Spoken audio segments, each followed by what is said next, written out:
Today, I'm revealing the title and cover of my brand new book, How to Destroy America in 3 Easy Steps. It is available for pre-sale at dailywire.com/Ben. That's dailywire.com/Ben. Here's what's important about the book. The country is falling apart. We all know this. I mean, the country was falling apart months ago, before coronavirus.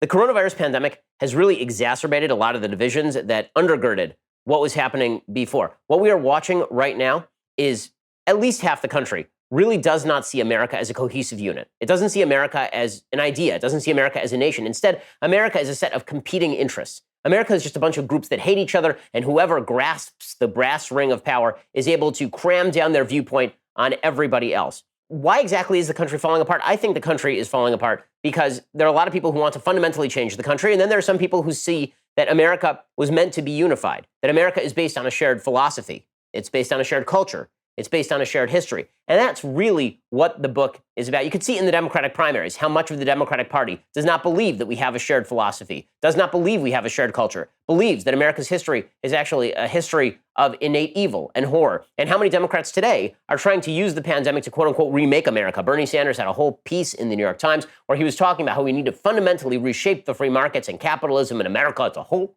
You see this sort of stuff from Nancy Pelosi wanting to reshape America on the back of a pandemic. Hillary Clinton says, let no good crisis go to waste.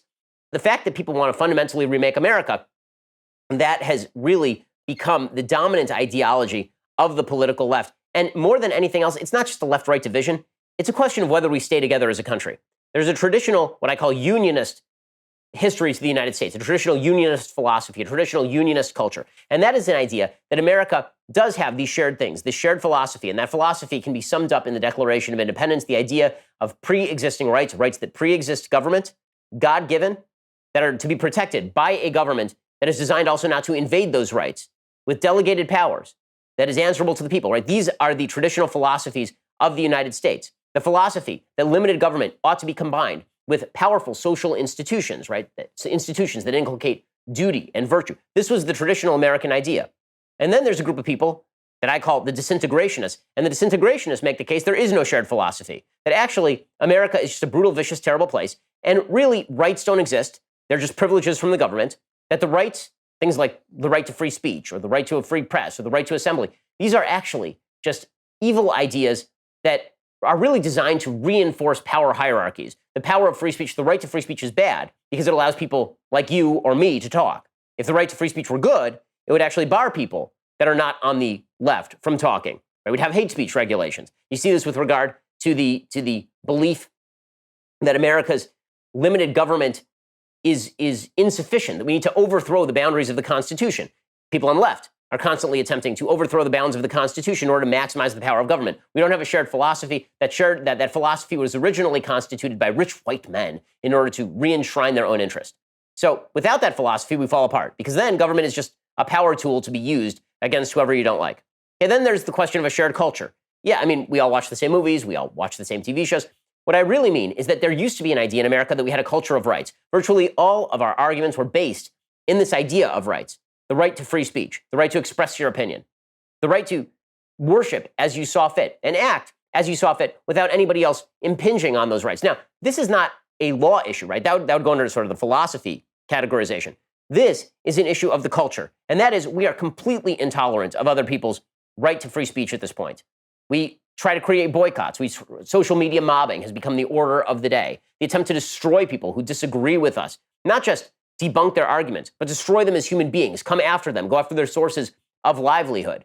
The attempt to completely rewrite science in the name of things like sensitivity and feelings. Right? All of this goes under the destruction of a common culture. Without that common culture, we're not even speaking the same language to each other.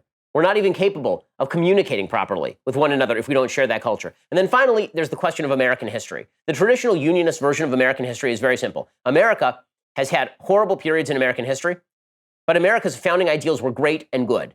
And the story of American history is an attempt to perfect those ideals and to strengthen those ideals in the face of countervailing disintegrationist forces that see America as a series of interests to be torn apart at will, that see America basically as just a question of power dynamics. Now, this is the sort of Howard Zinn version of American history. The founders were evil, rich, white slaveholders who attempted to enshrine their own interests, that America is rooted in slavery. This is the 1619 Project from the New York Times.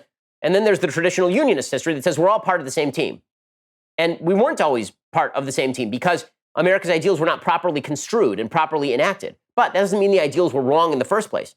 America's story is a story of progress, of an upward trajectory in terms of how we have realized our own visions of universal human value. The disintegrationists, by contrast, say that America's history is really just quite evil and bad across the board from foreign policy to domestic policy.